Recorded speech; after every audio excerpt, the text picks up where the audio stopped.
Сәлем достар, бүгінгі жасайтын ас мәзіріміз семга балығының дәмді әрі оңай жасалатын тағам. Менің каналыма тіркеліп лайк басуды ұмытпаңыздар. Бізге керек заттар: семганың 2 стейкі, лимон қышқылы, паприка, тұз, күнбағыс майы.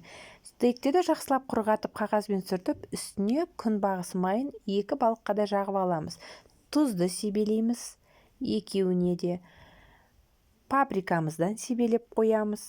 Лимон сығындысын жақсылап сығып, сіңетіндей қылып, үстін басып қоямыз. Жарты сағат маринадқа балығымызды қойып, пергамент қағаздарынан осындай лодочка, яғни қайық жасап, 2 балығымыз салып, қызып тұрған 220 градустағы пешке 20 минутке пісіріп аламыз. Дайын болған балықтарымыз мінекей қызарып, әдемі болып шықты. Ол балықтарды енді дастарханға қою үшін әдемілеп тарелкаға қойып, өзіміздің қалауымызша әшекейлеп қоюға болады. Оған қызанақтар, қиярды және кинза жапырақтарын қоюға болады. Қалауыңызша соус ретінде мына 3 желанияның кетчупын салсаңыз да болады. Неке осындай керемет тағам дайын болды.